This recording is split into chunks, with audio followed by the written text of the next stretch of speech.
selain informasi aksi preman memalak sopir truk tadi, masih ada informasi lain, di antaranya bocah 7 tahun tewas terlindas mobil saat bermain tanpa pengawasan orang tua, serta kisah Ahmad Hairudin yang ditemukan di panti sosial setelah hilang selama 2 pekan. Segera saja kita jelang booster pagi selengkapnya. Saya Aziza Hanum.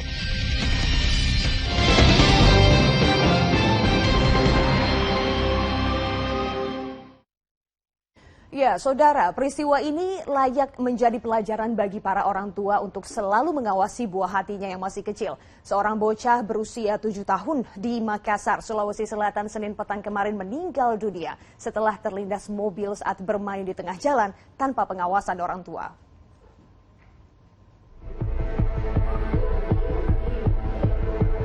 Kamera CCTV hotel di Jalan Bulo Gading, Ujung Pandang, Makassar merekam detik-detik kecelakaan yang menimpa seorang bocah berusia 7 tahun, Senin petang kemarin. Korban yang sedang bermain di tengah jalan bersama teman-temannya tiba-tiba terlindas sebuah mobil. Saat kejadian, korban luput dari pengawasan orang tuanya. Pengendara mobil sempat membawa korban ke rumah sakit, namun nyawanya tidak tertolong karena mengalami pendarahan di bagian kepala. Suasana haru pun langsung meliputi keluarga saat jenazah korban Muhammad Raihan dibawa ke rumah duka. Pergi belanja. Terus di situ main sama temannya makan es krim. Iya. Sekali ada mobil dari belakang, Itu anak tuh naik apa? Jalan kaki atau sepeda? Nah, orang duduk. Duduk di pinggir jalan. Iya, sama teman-temannya. Tapi ini jangan disambar ini. Usai kejadian, pelaku langsung menyerahkan diri ke polisi. Meski belum ada keterangan resmi dari polisi, namun kecelakaan maut tersebut layak jadi pelajaran agar para orang tua selalu mengawasi buah hatinya, terutama saat bermain di jalan raya. Andi Muhammad Sardi melaporkan dari Makassar, Sulawesi Selatan. Masih dari Makassar, saudara, nekat menjual minuman keras tanpa izin edar sebuah toko kelontong digerebek Satpol PP Senin malam tadi. Ratusan botol miras berbagai merek yang memiliki kadar alkohol tinggi dan berbahaya bagi kesehatan disita petugas. Satu persatu kardus berisikan botol minuman keras ini diangkut petugas Satpol PP dari sebuah toko kelontong di Jalan Tupai, Mamajang, Makassar. Total ratusan botol miras berbagai merek dengan kandungan etanol dan kadar alkohol tinggi yang berbahaya bagi kesehatan disita. Toko ini digerebek karena masih nekat beroperasi di atas jam 10 malam dan tidak punya izin untuk menjual miras. Selanjutnya puluhan kardus berisi miras dibawa ke kantor Satpol PP untuk dimusnahkan.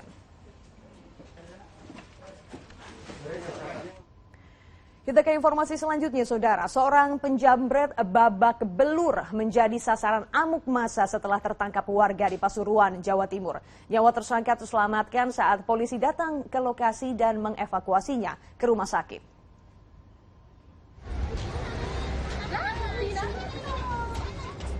Lelaki bernama Ahmad ini tak berdaya dengan wajah penuh luka setelah menjadi bulan-bulanan warga Bugul Kidul, Pasuruan. Betapa tidak, Ahmad, warga desa Kurung, Kecamatan Kejayan ini ditangkap warga setelah menjamret tas berisi uang dan ponsel milik seorang ibu rumah tangga. Korban yang mengadu ke suaminya langsung mencari dan menyisir sepanjang lokasi kejadian. Tanpa diduga, suami korban mendapati pelaku yang sedang memainkan telepon genggam hasil rampasan. Pelaku langsung kabur saat diteriaki suami korban hingga mengundang perhatian warga yang kemudian turut menangkapnya. Hingga Senin siang, pelaku masih menjalani perawatan di rumah sakit dengan tangan diborgol. Saksi atau suami korban itu mengetahui ada seseorang yang mencurigakan kok sedang melihat HP. Setelah ditanya dan dilihat HP-nya itu ternyata HP-nya daripada korban. Suaminya bawa itu HP istrinya. Sempat dihajar Mas apa ya? Karena di situ banyak masak warga, akhirnya pelaku tersebut dihakimi oleh warga. Polsek Bugul Kidul yang menangani kasus ini akan melanjutkan proses pemeriksaan setelah pelaku pulih dan dapat dibawa dari rumah sakit. Dan Diari Gafur melaporkan dari Pasuruan, Jawa Timur. Saudara, sejumlah preman kampung yang kerap memeras dan memalak supir truk di kawasan Gandus, Palembang dibekuk polisi.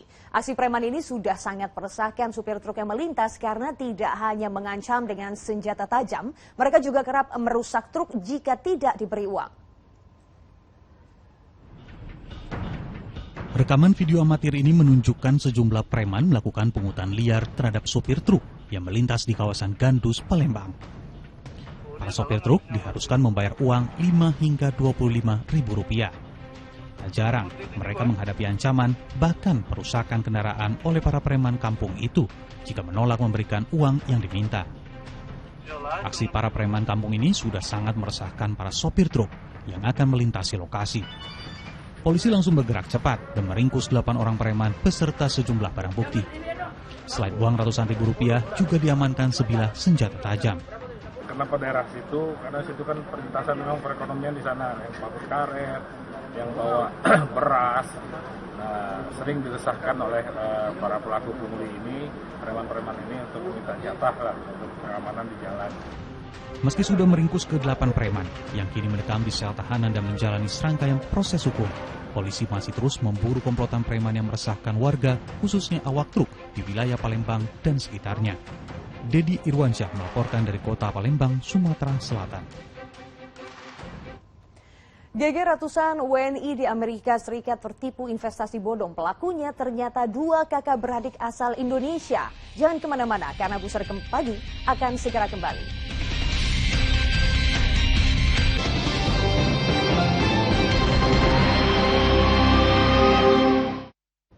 Buser Pagi masih bersama Anda, Saudara. 500 warga negara Indonesia di Amerika Serikat menjadi korban penipuan investasi yang dilakukan 2 kakak beradik asal Indonesia. Usai meraup total ratusan miliar rupiah, kedua pelaku kabur. Saudara, kasus yang sedang heboh dalam sebulan terakhir tersebut akan dilaporkan selengkapnya oleh rekan Alam Burhanan dari Amerika Serikat. Halo pemirsa Buser SCTV, warga Indonesia terutama yang tinggal di kota New York dihebohkan dengan dugaan kasus penipuan investasi bodong Ponzi Scheme yang dilakukan oleh warga Indonesia dengan korban mencapai 500 orang dan sebagian besar adalah warga Indonesia sendiri. Kerugian diperkirakan mencapai ratusan miliar rupiah. Yang anehnya saya kenapa ngemis sama kamu? Ini duit saya loh. Saya nggak ada utang pribadi sama kamu loh. Cuma dia jawabnya enteng. Maaf kok, nggak bisa kok. Saya nggak bisa bantu kok. We need people to report to the FBI, to the SEC, to the FTC as well.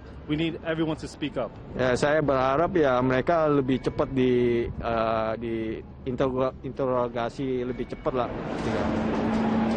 1 bulan terakhir ini, masyarakat Indonesia di Amerika sedang ramai dengan dugaan kasus penipuan investasi dengan pola skema piramida atau Ponzi Scheme.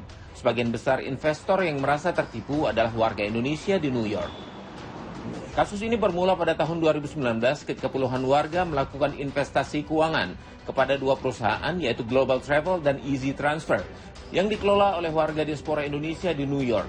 Informasi beredar cepat melalui berbagai cara. Saya tahunya dari media sosial berupa dari grup lowongan kerja, perkumpulan hibaji, terutama Pondok Gaul.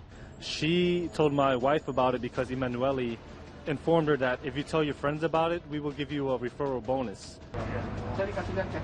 Investasi ini menjanjikan bunga bulanan sebesar 12 hingga 73%. Hampir seluruh investasi dilakukan dalam bentuk uang tunai dan tidak melalui institusi perbankan atau melalui perjanjian resmi dari notaris. Pada surat perjanjian pun tidak terinci secara jelas identitas perusahaan atau jenis investasinya. Pada dokumen yang Vio dapatkan hanya disebut nama program dan alamat perusahaan yang digunakan pun adalah sebuah gedung rujuk unit tertentu. Perjanjian investasi juga berbeda antara satu nasabah dengan lainnya. They didn't tell me which exact stocks they were investing in or which exact properties or location or anything like that. Total is $55,000. 2 orang kakak beradik diaspora Indonesia yang diduga pelaku menghilang dan tidak diketahui keberadaannya. Walau diduga masih tinggal di kawasan Amherst. VOA berusaha menghubungi lewat telepon dan juga meninggalkan pesan. Beberapa warga juga telah melaporkan kepada polisi New York dan federal. Iya, saya sudah lapor polisi. Sudah lapor kemana lagi? Saya sudah lapor ke FBI, tapi FBI-nya itu lewat telepon. KBRI telah mendapatkan laporan soal masalah ini dan mengkomunikasikannya ke pihak kepolisian federal atau FBI. Jumlah korban atau nasabah sendiri, angka yang sementara ini terekod oleh kami sekitar 500. Kalau kita bisa merekap ini menjadi sebuah data, tentunya kita bisa tunjukkan kepada FBI khususnya bahwa ini bukan main-main. Tentunya di sini mereka, para korban inilah yang harus melaporkan dan kita akan merekam. Ini langkah sementara yang sudah kita lakukan. Penasihat hukum KBRI menyebutkan dalam kasus ini, 2 perusahaan yang disebut dalam investasi diduga menyalahgunakan wewenang perusahaan dan melanggar Undang-Undang Penanaman Modal Amerika. Dan kemarin juga ya alhamdulillah telah terjadi Zoom meeting antara pihak SEC ya, Securities and Exchange Commission, dengan beberapa korban agar mereka bisa lebih memahami skema pidana atau penipuan ini tuh seperti apa, modus operandinya dan pekerjaannya seperti apa, janji-janji apa yang telah diberikan. Apakah itu perusahaan fiktif? Saya tidak mendalami sejauh itu, tapi kelihatannya sih tidak fiktif. Cuman memang ya di sini ada bahasa istilah hukum yang bagus sekali, allegedly ya, atau mungkin diduga mereka itu melakukan aktivitas yang ilegal. Menurut KBRI, uang korban nasabah yang tercatat hingga minggu ini mencapai 40 miliar rupiah. Beberapa pihak menyebut jumlah kerugian bisa mencapai hingga 600 miliar rupiah.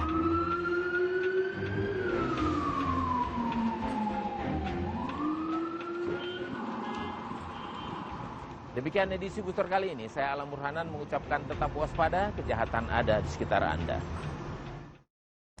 Kita ke informasi selanjutnya, Saudara. Ahmad Hairudin, pria berusia 51 tahun, warga Bogor, Jawa Barat yang hilang selama 2 pekan, akhirnya ditemukan di Panti Sosial Jakarta Timur. Saudara, inilah kisah orang hilang khas Buser selengkapnya.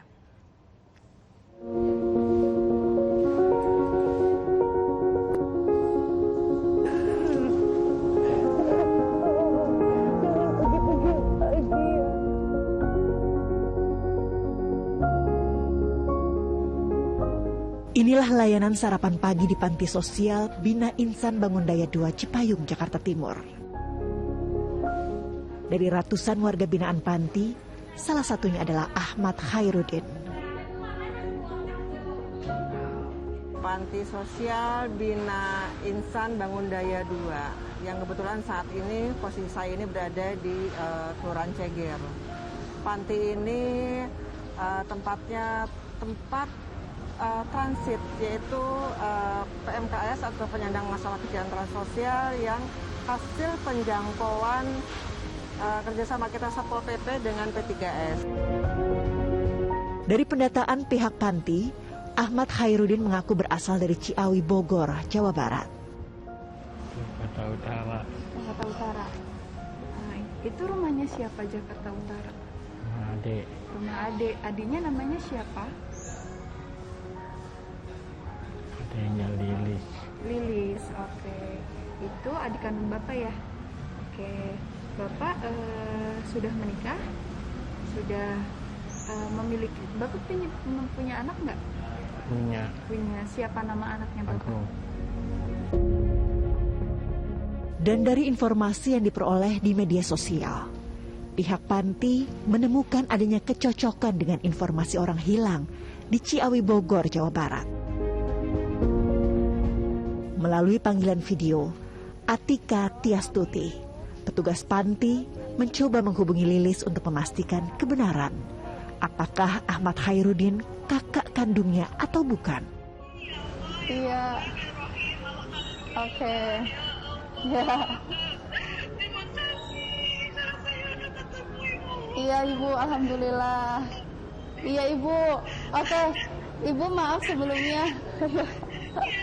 Iya, Ibu nanti bisa mengurus ke panti ya Ibu ya.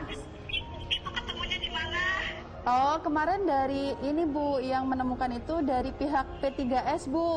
Info yang kami dapat setelah kami melakukan asesmen, Hairudin itu tinggal di daerah Ciawi.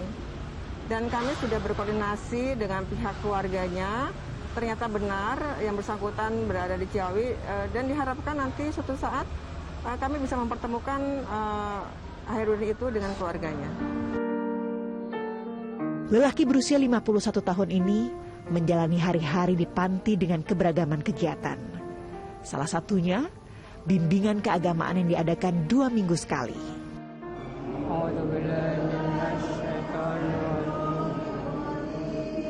Bismillahirrahmanirrahim. Alhamdulillahirrabbilalamin. Pihak keluarga pun langsung ke panti untuk menjemputnya. Jangan pergi-pergi lagi ya. Kalau mau apa-apa bilang. Allah Akbar. Alhamdulillah ya Allah.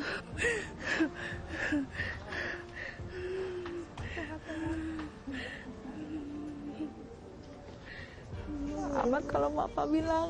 Mama. Salah Mama Yana ikut nyari juga ini ya Allah. Alhamdulillahirrahmanirrahim. Allah. Sehat sayang? Sehat. Kita pulang bareng ya. Nanti pulang ya, kita proses dulu ya. Pintar, sehat. Setelah pencarian selama 2 minggu, akhirnya keluarga pun bisa kembali bertemu dengan Ahmad Khairuddin. Para petugas panti juga turut bahagia karena warga binaan mereka kembali bertemu keluarganya. Pas kebetulan hari itu di warungnya itu lagi tutup, warung abang, dia pergi ke Medan pulang kampung, nggak tahu kenapa dia kata kakak saya yang satunya lagi, dia bawa duit hasil uang lebaran, dia bawa semua. Terus pas kebetulan ada yang ngelihat dia naik angkot jurusan ke Ciawi, cuma sampai dari situ kita kehilangan kontak dan dia nggak pulang-pulang. Tanpa berlama-lama, keluarga mengurus administrasi kepulangan Ahmad Khairuddin. Abang jangan pergi-pergi lagi. Kalau mau apa-apa bilang. Jangan pergi sendiri. Bilang kita banyak keluarga, Bang. Kalau abang mau apa-apa ngomong, kita sayang sama abang. Jangan sampai abang hilang lagi ya, Bang ya. Setelah proses administrasi rampung, pihak panti menyerahkan Ahmad Khairuddin ke keluarganya. Saudara, sejumlah informasi kriminal dari berbagai daerah telah kami rangkum dalam Buser 6. Penyamaran polisi sebagai sopir truk yang kerap menjadi sasaran pungli membuahkan hasil. Seorang pelaku pungli di Pelabuhan Belawan, Medan tidak berkutik saat tertangkap basah usai memalak Rp10.000 kepada setiap sopir truk yang melintas di kawasan pergudangan. Barang bukti uang hasil pungli dan 1 set buku kwitansi disita polisi. Kasus ini masih dikembangkan untuk mengungkap dan menggulung komplotan pungli di kawasan Pelabuhan Belawan. Rekaman video aksi pengeroyokan remaja perempuan beredar luas dan viral di Kabupaten Sinjai. Ironisnya, saat korban dikeroyok sejumlah remaja perempuan lain, warga di lokasi hanya menonton, namun tak sedikit pun berupaya melerai. Polisi bergerak cepat dan menangkap para pelaku, termasuk perekam dan pengunggah video di media sosial. Pemeriksaan sementara, insiden itu dipicu rasa tersinggung para pelaku setelah menerima kata-kata yang dianggap kurang pantas dari korban. Video aksi tawuran 2 kelompok remaja di jembatan lintas selatan Desa Selok Anyar, Pasirian, Lumajang juga viral di media sosial. Rekaman berdurasi sekitar 60 detik itu memperlihatkan 2 kubu saling serang, bahkan sebagian terjatuh dari atas jembatan setinggi lebih dari 3 meter. Diduga tawuran dipicu saling ejek hingga kedua kelompok remaja itu bertemu di lokasi yang kerap dijadikan tempat nongkrong para pemuda dari sejumlah desa. Kasus ini masih diusut polisi. Dalam hitungan kurang dari 1 menit, seorang pencuri melarikan sepeda motor yang terparkir di depan toko kosmetik di seberang Ulu, Palembang. Aksi pelaku yang tenang mampu mengelabui warga di sekitar lokasi. Korban baru menyadari sepeda motornya raib saat akan meninggalkan toko. Diduga pelaku berjumlah 2 orang dan telah mengintai aktivitas korbannya. Kasus ini makin menambah panjang daftar korban pencurian sepeda motor di Palembang. Kamera pengawas merekam aksi pencurian 2 kotak amal di Masjid Jami Nurul Iman, Duri Kosambi, Cengkareng, Jakarta Barat. Uang ratusan ribu rupiah sumbangan jamaah, raib digasak pelaku yang beraksi seorang diri. Pelaku dengan ciri perawakan tinggi menggunakan kaos hitam dan celana jeans ini tergolong nekat karena beraksi di siang hari. Kasus ini sudah dilaporkan pengurus masjid ke polisi. Seorang pria asal Sukabumi ditangkap aparat Polsek Ciampea, Bogor atas kasus penipuan. Pelaku berpura-pura menjadi anggota BRIMOB untuk mengencani seorang wanita berstatus janda. Setelah korban dan keluarganya terpedaya, pelaku meminjam mobil dengan alasan untuk dinas Polri. Saat pelaku dan mobil tak kunjung kembali, korban pun akhirnya melapor ke polisi. Dan saudara, usai sudah perjumpaan kita di Buser Pagi kali ini. Saya Aziza Hanum mohon pamit undur diri. Ingat, tetap waspada karena kejahatan ada di sekitar Anda. Sampai jumpa.